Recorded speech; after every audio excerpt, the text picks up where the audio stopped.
Hello, my name is Jeanmark Kessler, and I welcome you to the Coat Rack.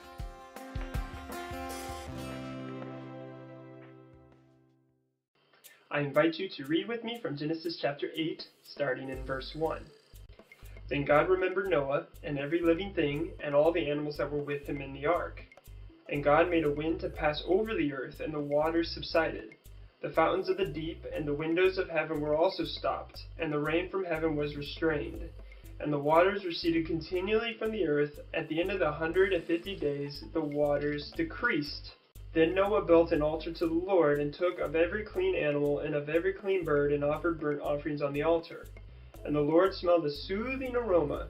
Then the Lord said in his heart, I will never again curse the ground for man's sake, although the imagination of man's heart is evil from his youth, nor will I again destroy every living thing as I've done. While the earth remains, seedtime and harvest, cold and heat, winter and summer, and day and night shall not cease.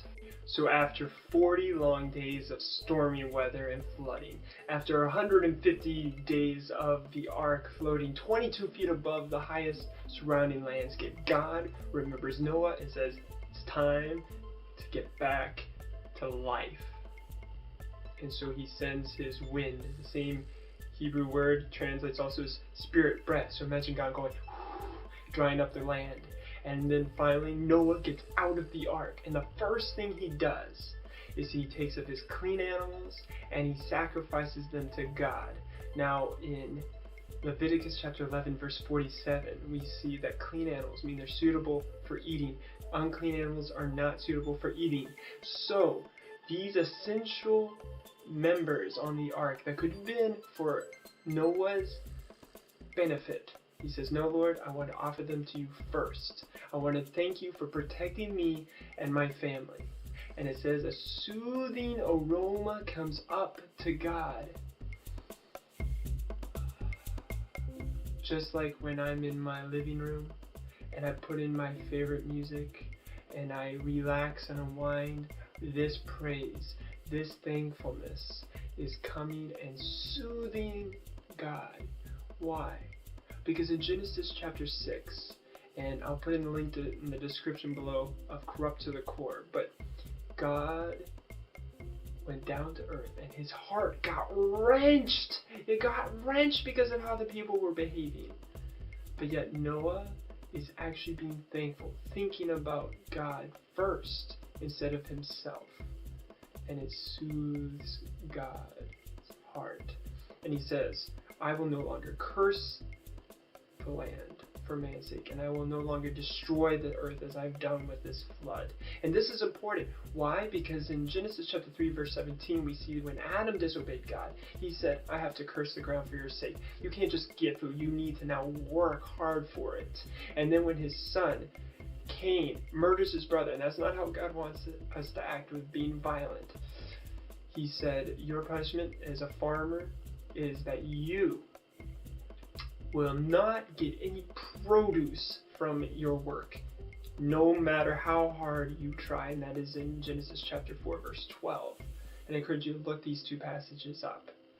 So in this case, when God comes down to earth and he has to send a flood, a destruction to the earth as a direct punishment for all their wickedness, all their selfishness, all their evil, and all their violence and corruption, God punished the earth on man's account, on man's bad behavior. And God says, I'm no longer going to do that. I do recognize, though, he says, that man from his youth has evil imaginations in his heart. His choice, his nature, his behavior is so in opposition to me. And I get that. I get that. But just because man is acting selfish does not mean that I'm going to respond by being selfish. No, I want to let you know. I want the rest of humanity to know that as long as the earth is here, I'm going to provide seed time, I'm going to provide harvest, I'm going to provide warmth and cooling, I'm going to provide the seasons, I'm going to provide the day and the night. You'll get a time to work, a time to rest, a time to see the change of weather. You'll get a time to be cooled off and warm. You'll get a time to eat and recuperate. God is wanting to reveal that He is a selfless, caring God, despite of humanity's selfish, looking out for ourselves choices. And I challenge you, who in your life right now comes across to you as being selfish? Someone who doesn't appreciate what you're doing, despite you're trying to look out for their best interest. And I encourage you, share with that person how you will continue to selflessly act on their behalf, how you will continue to help provide for them, help mentor them, help lead them, guide them, counsel them. And they may be able to see how selfless you are as a direct reflection how selfless God is for us. Until next time, hang your hat on the coat rack.